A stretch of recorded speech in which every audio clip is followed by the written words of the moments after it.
meant to be afraid. Beep beep doo doo blah. Bird fly. Boom boom boom blah. Bird fly. Boom boom. Yeah, to the light of the dark black night.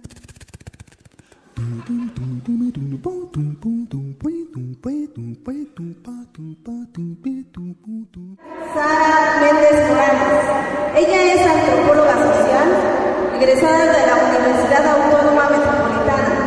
Ha realizado investigaciones en los temas de migración, género y derechos humanos. Y hay un tema en especial que afecta mucho la realidad de las comunidades indígenas y es el tema de la migración, y especialmente en las zonas más pobres del estado de Oaxaca, es donde se presentan, según las estadísticas, los mayores niveles de migración. En Oaxaca, la marginación, que es la carencia de acceso a la educación, por ejemplo, son algunas carencias que tienen indicadores, como la falta de acceso a la educación, la residencia en viviendas inadecuadas, es decir, con piso de tierra, ingresos insuficientes, es decir, menos de 1 o 2 salarios mínimos por ahí al mes, y la residencia en localidades pequeñas han creado un indicador que seguramente muchos de ustedes han oído. No siempre llegan los de la Cedesol y los de oportunidades hablando de la migración y de la pobreza. Bueno, ese es lo que implica el índice de marginación. Y en Oaxaca, quiero decirles, bueno, tenemos 570 municipios. De esos 570 municipios, 463 presentan altos y muy altos niveles de marginación, y esto alcanza a 7.101 localidades. Prácticamente podemos decir que aquí están incluidas las comunidades indígenas, muchas de las comunidades donde nosotros y nosotras estamos trabajando. Si consideramos todos estos indicadores, en el estado de Oaxaca, la pobreza alcanza a más de las 2/3 partes de la población. Bueno, esto se está traduciendo también en fuertes flujos migratorios, especialmente a los Estados Unidos, pero no solo, también a otras entidades de la República, sobre todo centros urbanos, entre ellos del centro y noroeste del país. Y aquí llegamos a un punto que es muy importante, y yo creo que vale la pena comentarlo, que es el tema de las remesas. Se dice que las remesas son una de las principales fuentes de ingresos del Estado, y que la crisis económica en México y también la falta de empleo en Estados Unidos en este momento está provocando la caída, afectando directamente a la economía familiar y comunitaria, especialmente de zonas con alta dependencia de recursos externos. Las remesas que llegan a las comunidades son tan pocas a veces que solo alcanzan a cubrir gastos básicos de la familia. No alcanzan muchas veces ni para el ahorro ni para la inversión productiva, y en ese sentido no logran romper el círculo de pobreza. Es decir, sigue saliendo la gente de las comunidades, pero esa salida de la gente y esa llegada de remesas, de dólares, no logra cambiar la realidad de marginación y de pobreza de muchas de las comunidades. Pues, todas esas cuestiones nos llevan a que entre 1990 y 2000 casi 500,000 de indígenas salieron de México y emigraron a los Estados Unidos. Entre ellos, el estado de Oaxaca está considerado el de mayor explosión de población indígena, con características de migrantes. Está afectando esta migración indígena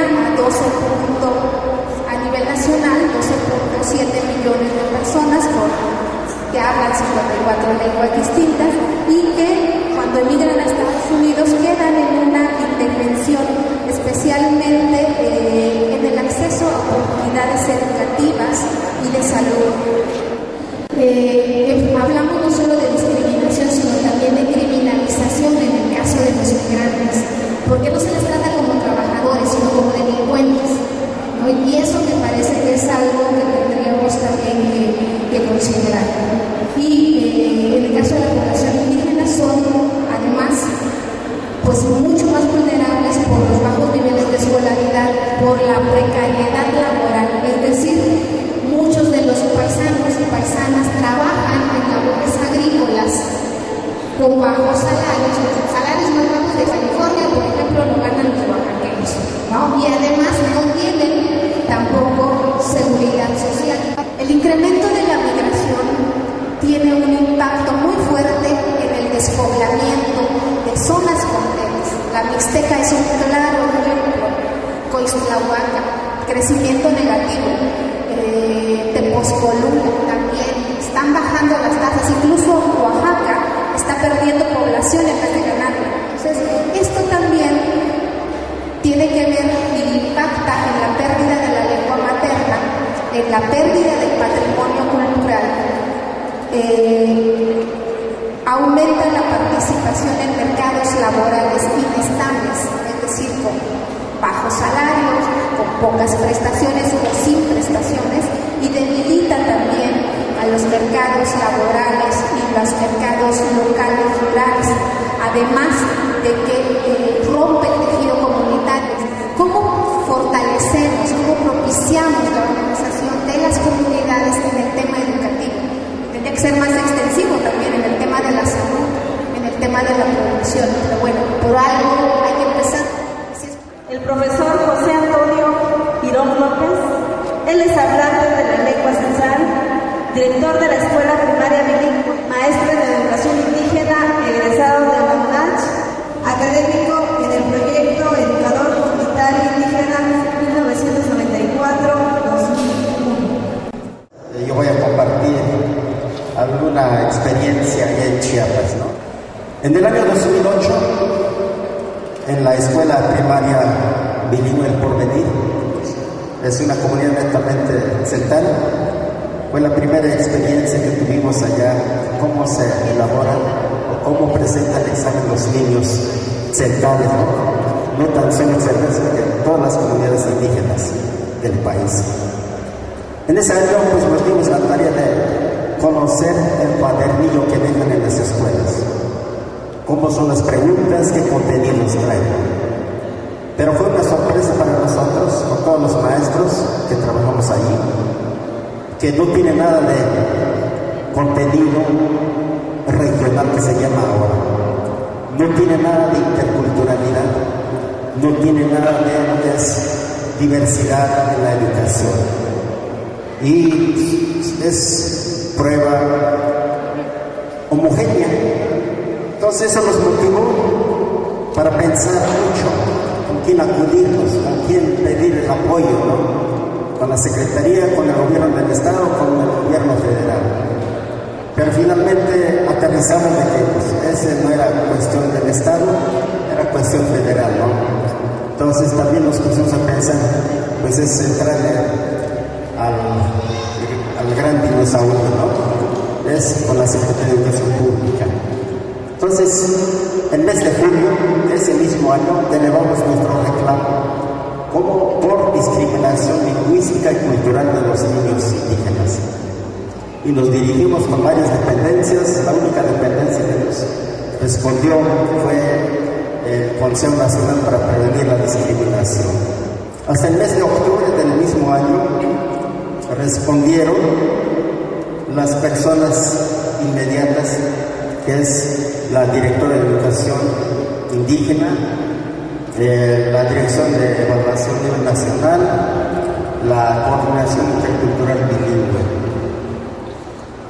donde ellos, la respuesta que nos dieron es que no hay tal discriminación, todo está pegado de acuerdo al Plan de Programa Nacional del artículo 3, la Ley Federal de Educación.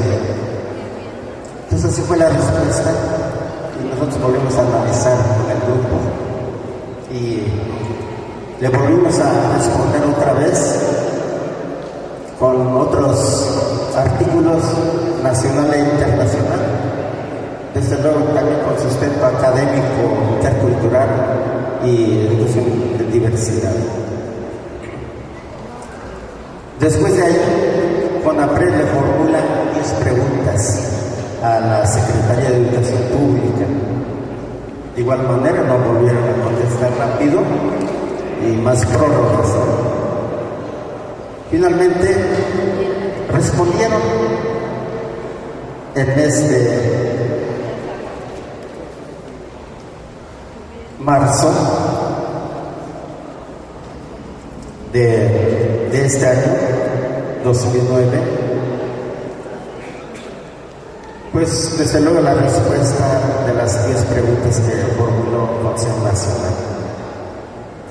Entonces la respuesta no es concurrente como te reclamamos. Yeah, to the light of the dark black night.